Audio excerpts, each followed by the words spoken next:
95 में वक्फ न्याय अधिकरण और वक्फ बोर्डों की स्थापना की। अब ध्यान से सुनिएगा मान्यवर, वक्फ परिषद और वक्फ बोर्ड ये 1995 से आए। ये पूरा झगड़ा जो चल रहा है, आपने नॉन हिंदू को रख दिया और नॉन मुस्लिम को रख दिया, गैर मुस्लिम को रखा। वो झगड़ा वक्फ में दखल करने का है। पहले तो वक्फ में कोई गैर इस्लामिक सदस्य आएगा ही नहीं, ये स्पष्टता समझ लीजिए। ना मुतवल्ली गैर इस्लामिक होगा, ना वाकिफ गैर इस्लामिक होगा। मान्यवर, वहां कोई प्रोविजन नहीं है। जो धार्मिक संस्थाओं का संचालन करते हैं उसमें कोई गैर मुस्लिम व्यक्ति रखने का प्रावधान किया भी नहीं है, हम करना भी नहीं चाहते हैं मान्यवर। इसलिए जो बड़े बड़े भाषण करते हैं कि समानता का अधिकार चला गया, दो धर्मों के बीच में समानता नहीं रही, मुसलमानों के धार्मिक अधिकारों के बीच में दखल खड़ी हो जाएगी, कुछ नहीं होने वाला मान्यवर। इस दृष्टि से देखें तो 1995 तक वक्फ की काउंसिल और वक्फ बोर्ड था ही नहीं, वो तो 95 से आया। और मान्यवर, ये जो भ्रम खड़ा किया जाता है कि ये एक मुस्लिम भाइयों के धार्मिक क्रियाकलापों के अंदर, उनके दान की हुई संपत्ति के अंदर दखल करने का है, ये बहुत बड़ी भ्रांति फैलाकर माइनॉरिटी को डराकर अपनी वोट बैंक खड़ी करने के लिए किया जा रहा है मान्यवर।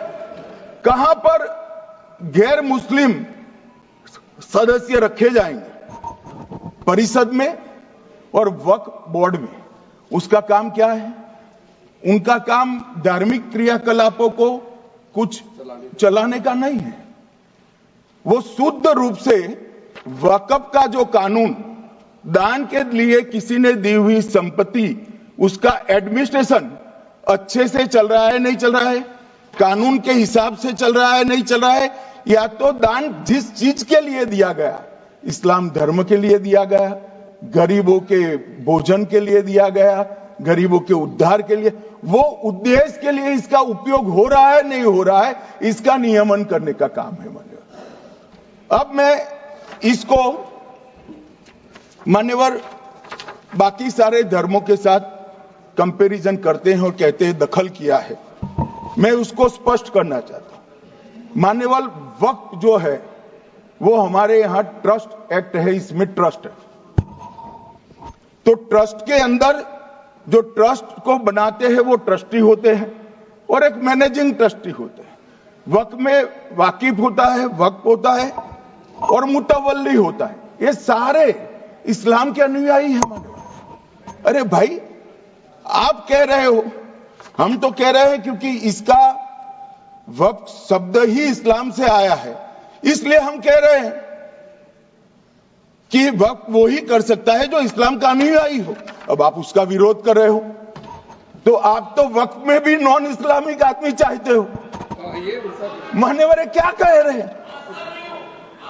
हम इसलिए कह रहे हैं कि वक्फ वो ही कर सकता है जो प्रैक्टिसिंग इस्लाम को प्रैक्टिस करता होगा, क्योंकि मान्यवर इसकी उत्पत्ति ही इस्लाम के सिद्धांतों से हुई। अब मान्यवर, वक्फ धार्मिक हुआ, वक्फ बोर्ड नहीं हुआ, वक्फ परिषद भी नहीं हुई।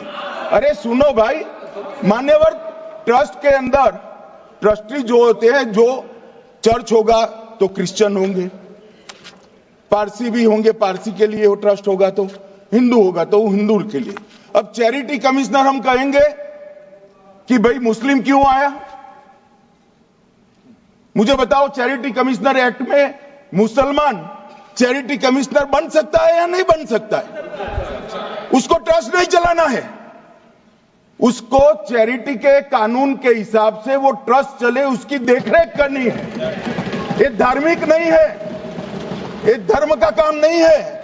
मान्यवर, ये एडमिनिस्ट्रेटिव वर्क है, और इसलिए तो फिर चैरिटी कमिश्नर हिंदू होगा तो वो क्रिश्चियनों के ट्रस्ट का कैसे देखरेख करेगा?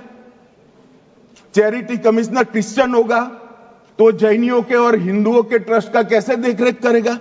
अब बताओ कि सारे ट्रस्ट के चैरिटी कमिश्नर अलग अलग देश तोड़ दोगे आप लोग, तोड़ दोगे। हमने साहब, मैं अभी भी आपके माध्यम से, इस सदन के माध्यम से देश भर के मुसलमान भाइयों बहनों को कहना चाहता हूं, आपके वक्फ में एक भी नॉन मुस्लिम नहीं आएगा। ये एक्ट में ऐसा कोई प्रावधान नहीं। मगर जो वक्फ बोर्ड है और वक्फ परिषद है, उसका काम क्या है? वक्फ की संपत्तियां मान्यवर बेच खाने वाले लोगों को पकड़कर इसके बाहर निकालने का। वक्फ के नाम पर औने पौने दाम में संपत्तियों को 100 साल तक किराए पे देने वाले लोगों को पकड़ना है। वक्फ का जो पैसा होता है, इनकम जो गिरती जा रही है, जिसके माध्यम से माइनॉरिटी का विकास करना है, माइनॉरिटी को आगे बढ़ाना है, इस्लाम धर्म की सारी धार्मिक संस्थाओं को पुख्ता करना है।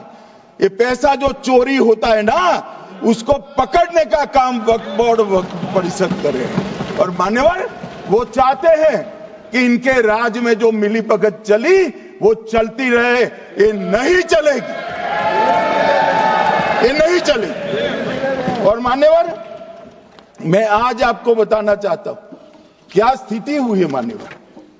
मान्यवर, सबने कहा, रिपीटेशन भी होगा, परंतु मैं कहना चाहता हूं मान्यवर कि वक्फ के 2013 में जो अमेंडमेंट्स आए, अब बिल किरण भाई का है, मगर मैं कह सकता हूं कि वक्फ का 2013 का अमेंडमेंट न किया होता तो ये बिल लाने की शायद जरूरत न पड़ती। सब कुछ अच्छा चलता था।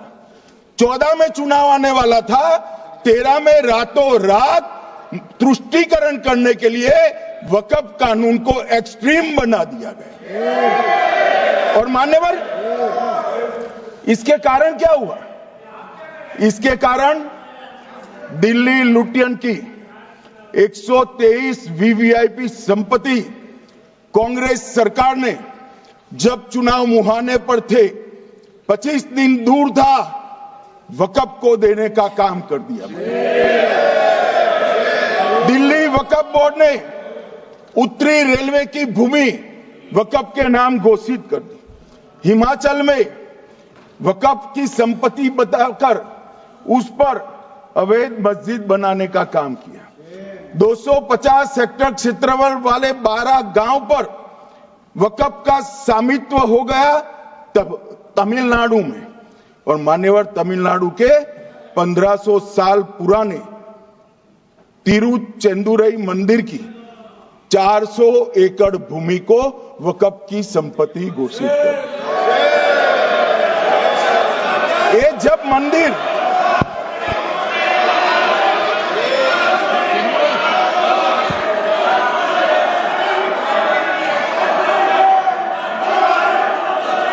आपको मौका मिले जब अपनी बात कह देना, प्लीज बैठिए। मान्यवर, कर्नाटक की, आपको मौका मिले जब अपनी बात कह देना। आप भी बहुत मिसलीड करते हैं, बैठिए। गृह मंत्री जी। मान्यवर, कर्नाटक की मणिपट्टी समिति का रिपोर्ट में पढ़ रहा हूं, इसमें मेरा कुछ नहीं है, खड़े मत हो जाना। ये मणिपट्टी समिति का रिपोर्ट है। 29,000 एकड़ भूमि वक्फ की बिजनेस के उपयोग के लिए किराए पर दे दी। मान्यवर, 2001 से 12 के बीच 2 लाख करोड़ की वक्फ की संपत्ति निजी संस्थानों को हस्तांतरित कर दी 100 साल की लीज पर। मान्यवर, बेंगलुरु में उच्च न्यायालय में बीच में पढ़ना पड़ा, 602 एकड़ भूमि को जब्त करने से रोकना पड़ा। विजयपुर कर्नाटक के होनवाड़ गांव की 1500 एकड़ भूमि पर दावा कर उसको विवाद में डाला और 500 करोड़ की संपत्ति जिस भूमि का मूल्य है वहां 5 स्टार होटल को महीने 12,000 रुपए के किराए से दे दिया। अब मान्यवर ये कहते हैं कि इसका हिसाब किताब न करो, इसकी देखरेख न करो। भाई ये पैसा जो है देश के गरीब मुसलमान का है, ये गन्ना सोटों की चोरी के लिए नहीं, ये इसको रोकने के लिए। और इनके जो ठेकेदार बैठे हैं मान्यवर, ये यहां गरज गरज कर बोलते हैं, कुछ तो समझे बगैर बोलते हैं, कुछ समझ कर बोलते हैं। उनको लगता है कि इससे हम जीत जाएंगे। मान्यवर, कर्नाटक में दत्तापीठ के मंदिर पर क्लेम किया, टालीपरंबा 75 साल पुराने एक दावे के आधार पर 600 एकड़ जमीन का दावा किया और ईसाई समुदाय की भी ढेर सारी जमीनों पर कब्जा कर लिया गया।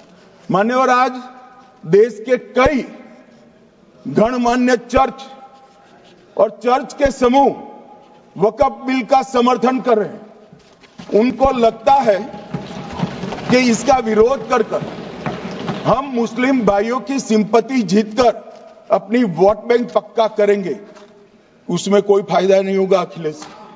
इसलिए कि 4 साल में मुस्लिम भाइयों को मालूम पड़ जाएगा कि कानून तो उनके फायदे में है। और इसके साथ ये दक्षिण के सारे जो सांसद बोल रहे हैं, अपनी अपनी कॉन्स्टिट्यूएंसी में सारे चर्च को मान्यवर नाराज कर रहे हैं, उनको पता नहीं। सारे चर्च को नाराज कर रहे हैं। सारे चर्च ने रिजोल्व किया है कि हम खिलाफ इसका हम समर्थन करते हैं। मान्यवर, तेलंगाना में 66,000 करोड़ की 1700 एकड़ जमीन पर दावा कर दिया। असम में मोरीगांव जिले की 134 एकड़ भूमि पर दावा हुआ। बिहार का मैं लालू जी के कोर्ट के साथ बाद में बताता हूं। गुरुद्वारा से संबंधित हरियाणा की 14 मरला भूमि को वक्फ को सौंप दिया। और मान्यवर, प्रयागराज में चंद्रशेखर आजाद पार्क को भी वक्फ घोषित किया। और मान्यवर, महाराष्ट्र के वडानगे गांव में महादेव की मंदिर पर दावा किया और बीड में कंकलेश्वर मंदिर की 12 एकड़ जमीन वक्फ बोर्ड ने जबरन ले ली।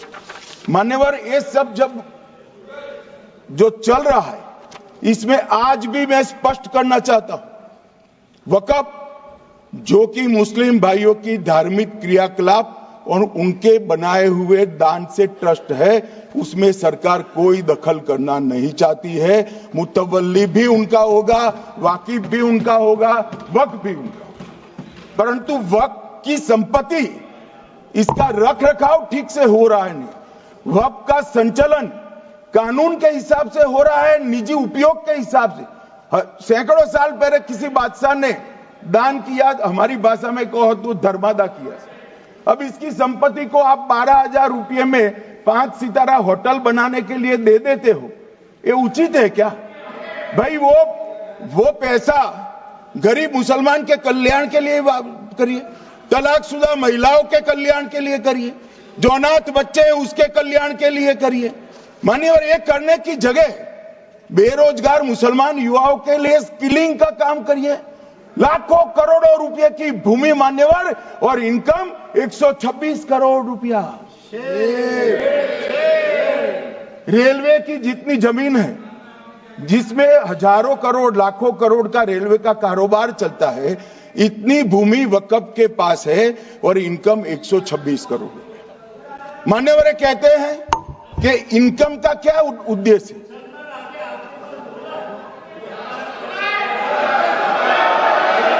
बैठ बैठ